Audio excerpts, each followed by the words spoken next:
Well, good morning, good afternoon, or good evening, depending on what time you are viewing this podcast series we call Race, Culture, and the Church. Race, Culture, and the Church. And again, liken it to a Venn diagram with three circles: race, culture, and church. And if we're able to hit into 2 out of 3 of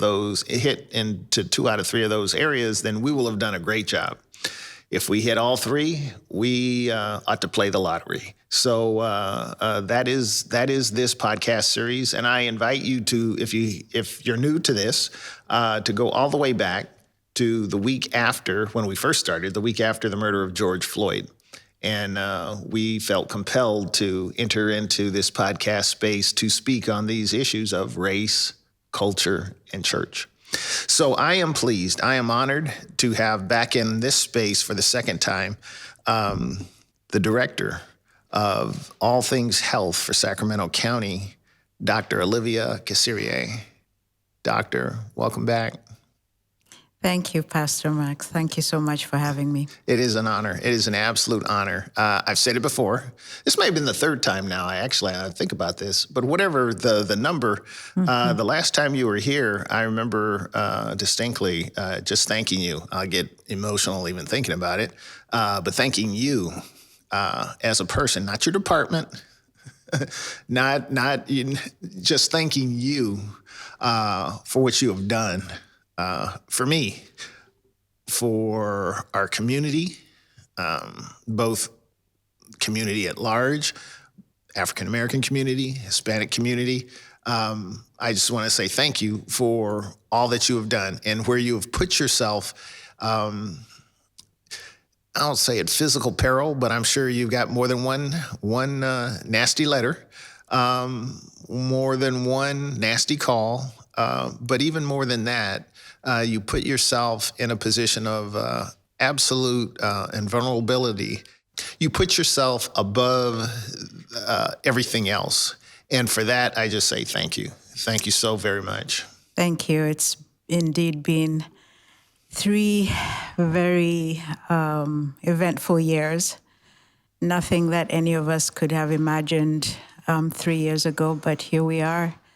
I think what I'm most grateful for is the relationship that we have with the communities in Sacramento. We had that relationship before, and it was built again even more as we were dealing with COVID-19. We heavily depended on our communities to get information out, to get help out, to get the vaccine out. So, yes, I was leading this response, but I know that without it took a village. I understand. So that's the grace and humility that you bring to the conversation. No one, from pastor to Dr. Kasirye, no one operates in isolation, and it does take a multitude of folks. But I also am persuaded that a community, organization, a family will take its cue from leadership. And so there's no other leader. You're it. So you have to accept the applause. Well-deserved. But thank you so much for everything that you have done and continue to do.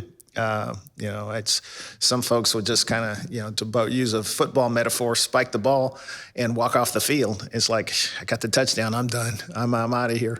But you're still here. So thank you again. Thank you so much. We have reached, I guess, somewhat, it's 3 years since COVID was. Part of me, the snarky part of me is, I guess COVID's not a thing anymore. We've declared victory. And I thought the game was still being played, but somebody declared victory. And it was 3 years ago. And I was just doing a bit of research on CDC, and I found out that we have surpassed 1 million deaths related to COVID in the United States. 45,000 people in California. The equivalent of Palm Springs. That's a lot of people. That is a lot of people. And sometimes just the impact that it has on our lives can be lost when we're just looking at the numbers. But when you think that each of those people that died represent a family, it just shows you just how much we were impacted. And you talked about the 1 million for the entire U.S. When you think about Sacramento and the fact that our population is 1.5, that means that would be almost the entire Sacramento. Correct. So correct. And again, it's numbers in aggregate, but it's impactful doesn't begin to describe it in the specific. The impact to a family, impact to the economic vitality. You go down through downtown. Downtown doesn't look like downtown 4 years ago. Let's just put it that way. Folks are working from home or at least hybrid. The impact even to our thinking, our emotional, mental well-being. What have you witnessed over the arc? I don't know. You don't have to crystal ball now because you were here 3 years ago and you're here now. So you have a perspective on what was, and you have an observation of what is. What are some big takeaways that you have seen from? It could be social, but even from a clinical perspective, what has COVID done to us as a community? When I think about that question, what comes to me is a term that we sometimes throw around: the good, the bad, and the ugly. And I think that during COVID-19, all of those came through. I think when you look at the good, the innovation that we saw, as you mentioned, people being able to transition from working in the office to now it seems like hybrid is the way to go. People, when they're looking for jobs, the first question they ask is, can I work from home? Which was unheard of before. And also, again, it goes back to what we were talking about, the community coming together to help one another and to help public health. Because, again, we don't have enough people hired in public health to have been able to pull off the magnitude of the response, being able to do all the testing that was needed, being able to provide vaccinations, being able to put information out there. We heavily depended on the community. So again, to me, that is the good. And I think we've built a lot of networking and relationships that I'm hoping that we'll continue to build on even as we move forward to recovery. When you look at the bad, I think it's one thing that really surprised me was the extent that people can go to spread misinformation for whatever their, the reasons they had for doing it. Even when we provided them with the correct information, they would insist on misinformation out there, not only for themselves, but also involved in spreading that misinformation. And unfortunately, I think it did impact some people and their ability to, or willingness to access care. And to me, that is really sad. It's not something that I expected in the United States. And in fact, prior to COVID-19, we all thought that we were in a good place in terms of preparedness. And whenever there was an outbreak somewhere else, it was people from the U.S. that would be sent out there to help. Like when we had the Ebola, we had people from the U.S. going over to Africa to assist. And so the expectation that people had is, U.S. would be able to handle this. And that's how we went into that.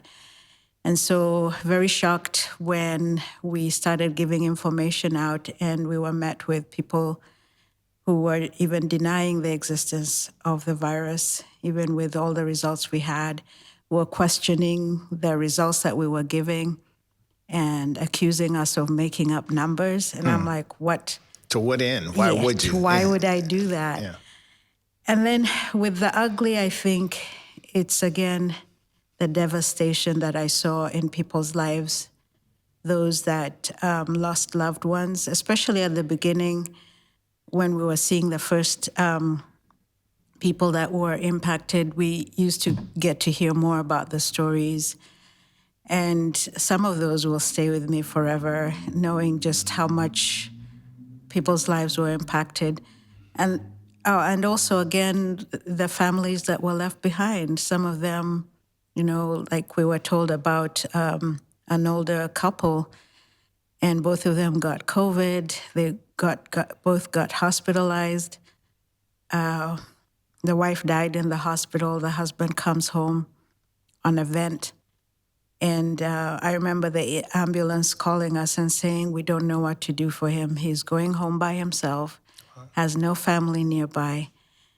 And you think about that and you say, this disease, this virus is so bad, Do you think the virus laid bare us?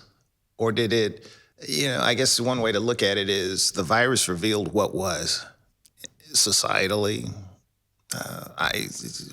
however you want to term it, or did the virus change us? I think both. There were elements prior to the virus of people who definitely were willing to believe misinformation. And this was an opportunity for them when the virus came up. And again, for whatever their reasons were for spreading this misinformation. But I think it was also amplified, especially because of the access to social media, also because it got politicized. And so people, it seems like they just would make decisions on whether they believed something based on their political affiliation as opposed to what the facts were. And so I think, and we know that those divisions were there before, but I think it just got even worsened with this conflict with the, and of course, us trying to deal with an enemy that we couldn't see, but that was causing a lot of devastation. Do you see, in terms of the response to the enemy, I like how you put it, I'm thinking of, if we don't have a boogeyman, we'll create one. And so we had one, and I think we did a pretty good job of creating one too. Do you see a shift? Where are we today from your perspective? I think we're a hurt society. That's the way that I see it. Hurt in several ways. One, by the impact of the virus, the impact of the economic impact, downturn. Also, the conflict, of course, has hurt our relationships. And I think when we're looking at healing, those are all things we need to look at. One other thing that I think COVID laid bare was the inequities and disparities in our communities as far as access.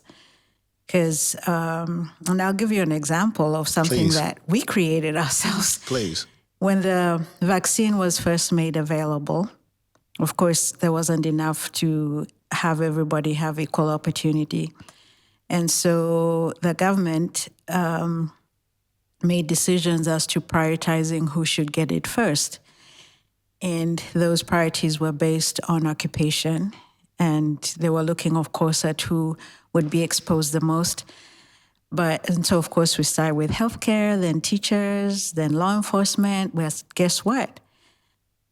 We have disparities in those occupations. Communities of color are underrepresented. And yet, when you look at the impact of the virus, communities of color were more largely impacted because they had higher levels of diseases that put them at risk. They lived in large households, so isolation was next to impossible. They worked in occupations where they could not work remotely, so they were at risk every single day, having to go to work using public transportation or having to deal with the general public. And so after a couple of months, when we looked at the data, the disparity was so huge. And then we, of course, fortunately, the plans changed and we abandoned the priority lists that were based on occupation. So I'm grateful that we did that. and then started working on being able to reach out to the community. And I remember when we first did our outreach, the communities or the community-based agencies that we talked to were really angry because they were like, you don't have a plan for us. You left us behind. And so we tried to explain to them what was going on. We tried to explain to them that, things have changed and now we're here. And I think what really helped is that they were willing to forgive us for those mistakes. And many times they would come to us and say, we want to help you. What do you need? What do we need to do?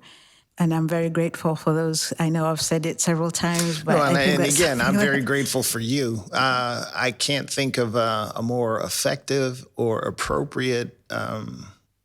It's one of those soft-spoken but very firm.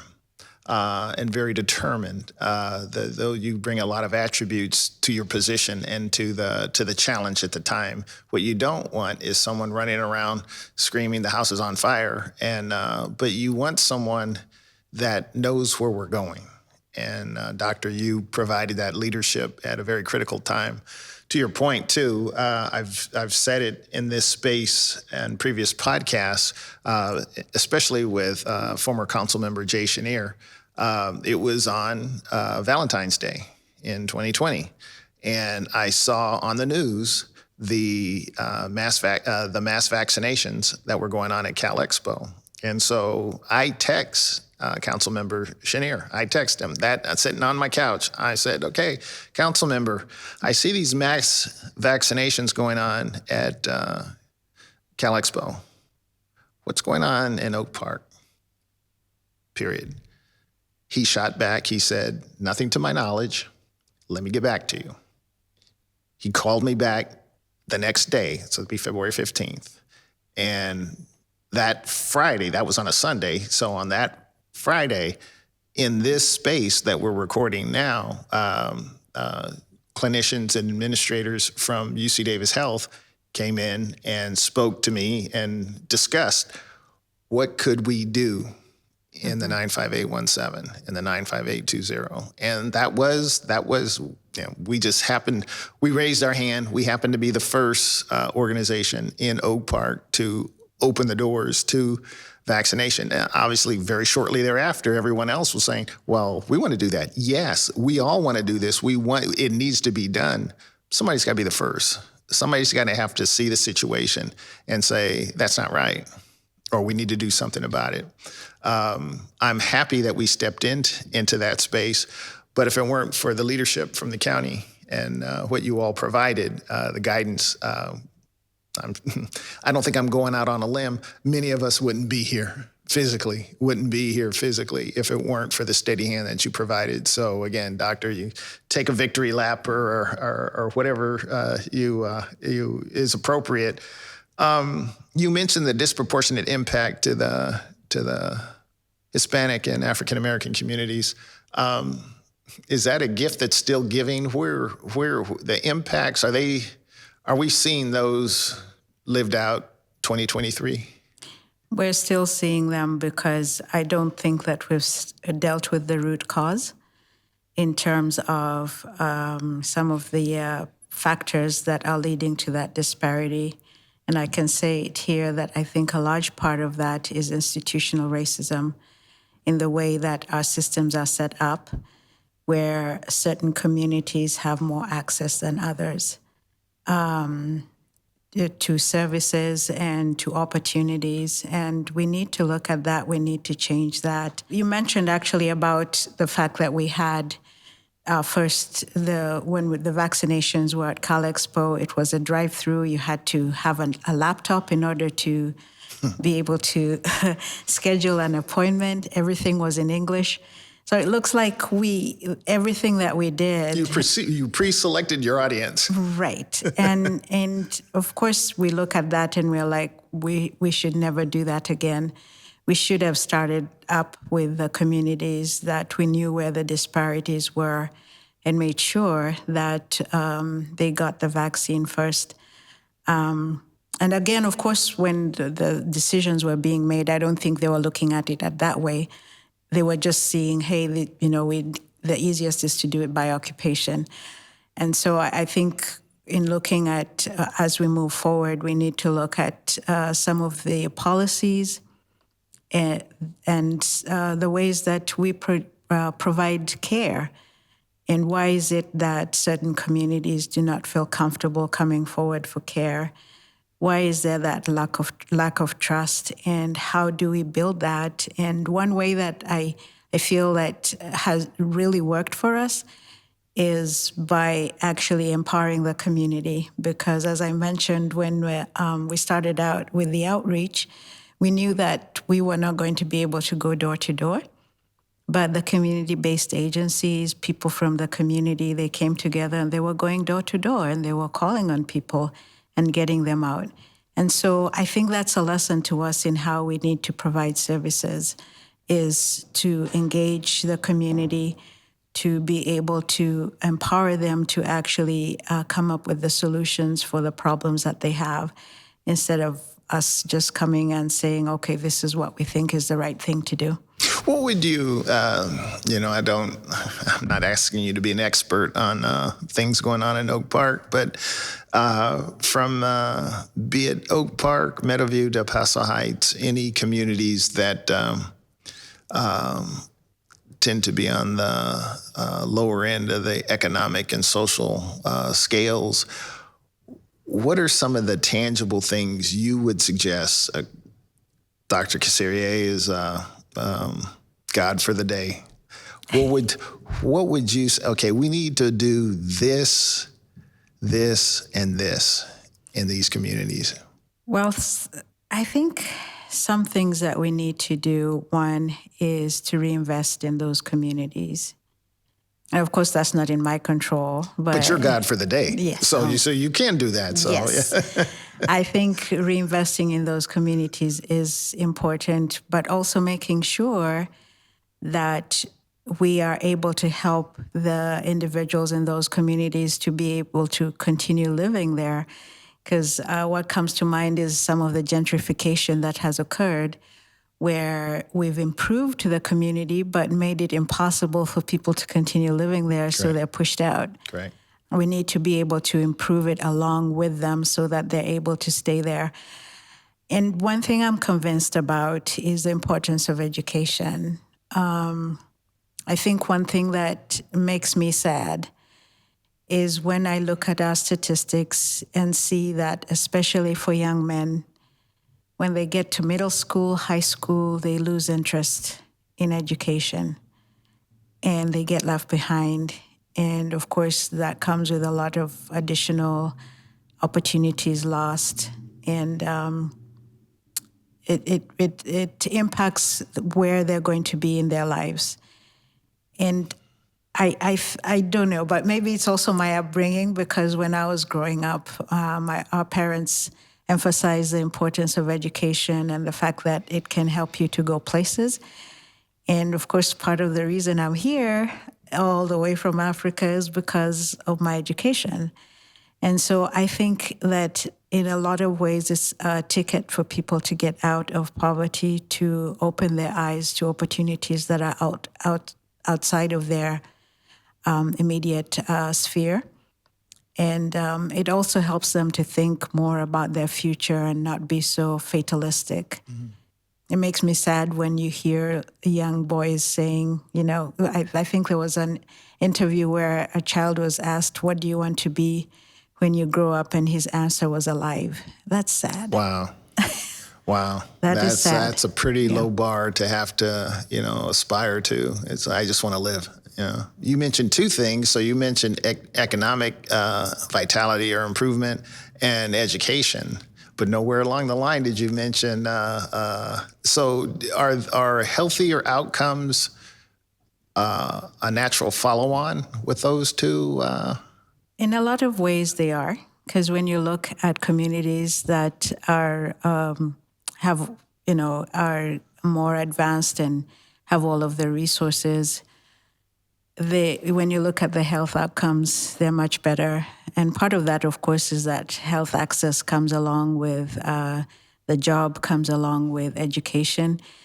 But I like a term that I heard, or a statement someone said, that you don't need to have a Tylenol in order to not get a headache.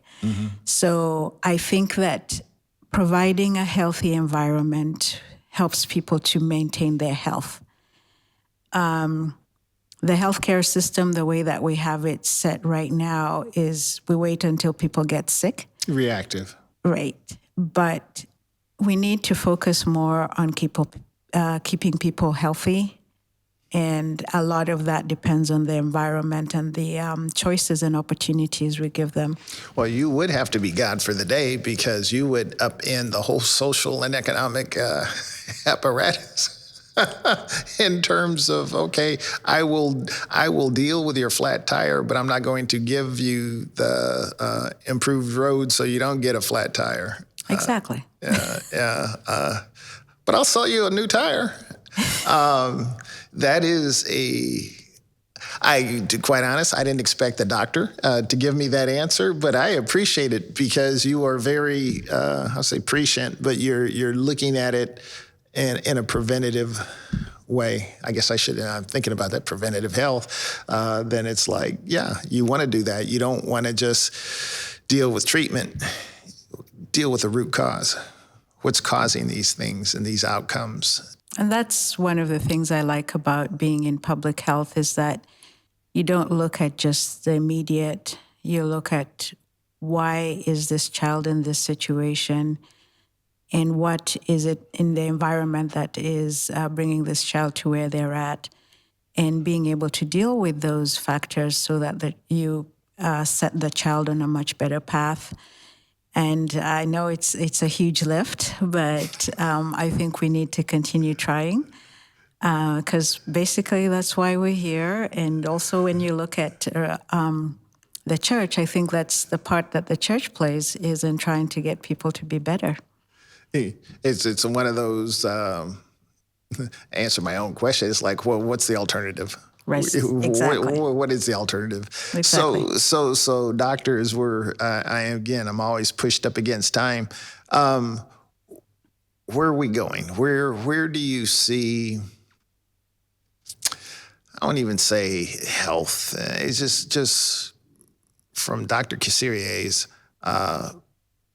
perch. You had to have had time to look backward over the last 3 years, and just start to ponder. So, okay, we're here, 2023. We don't know what 2024 is going to bring. Another outbreak of something. Yeah. Where are we going? Are we better prepared for the next inevitable something? Hoping that we know what that is. We are constantly working to be prepared, and as I said, even when we started off with COVID-19, we had our plans. We had gone through scares like Ebola, and we had done really well. So I think that just taking the lessons learned from this and continuing to build on them. And I know I continue to talk about the community, but I think for me, that's one of the biggest lessons learned, is that you have to continue working with the community. You have to build their resilience. And then when a disaster comes, they will be in a much better position to be able to withstand. And so I think that's what's important, is how do we build the resilience of our communities? And that's looking at all the things we've talked about, the prevention. So as you're saying community, and I'm thinking small, but I also know the world has gotten a lot smaller and continues to get smaller. What have we done, if anything? Where is the rest of the world in underdeveloped countries? What has been the outcomes there, and where are they with respect to us? Not that we're any great model to look at. But where are the Indias and the Africas and the major South America? I think that the U.S. still plays a major role in terms of we have some of the best minds, some of the best technology, and look at what we were able to do in being able to develop the vaccine so quickly. So I think the U.S. is still pivotal and critical and plays a critical role in the world. But I think it also did show the rest of the world that we can be very vulnerable despite all of the resources that we have. And I think it also showed the importance again of the society, because when you look at some of the other places where they didn't have the advantage of having vaccine, for example, when I look at Africa, everybody expected that the impact would be much worse, but somehow they were spared for a lot of different reasons. But I think part of that was actually the society being able to work together. And I think that's important. And one other lesson, I keep thinking of lessons that have been learned, but for example, when you look at the authority of the health officer, I can issue orders, but I think this showed the limitations of some of that authority in that if people do not believe what I'm saying, if people choose not to do what I'm saying, however good my advice might be, it's going to be of limited success. Because, for example, when I say you need to wear masks when you go out into public places, I don't have the capacity to check every single person. So basically, people have to believe what I'm saying and follow that. And so I think it's also important to know that with a lot of our public health measures, we are dependent on the trust of the community, and so we need to continue building that. Well, on that note, boy, that'll preach all day, especially on a Sunday, Doctor. So you might hear that preach back at a sermon one day at City Church. Its advice is only good if it's adhered to, if it's taken to heart. Dr. Olivia Kasirye, Director of Public Health for Sacramento County, thank you so very much. Thank you so much for having me, Pastor Mark.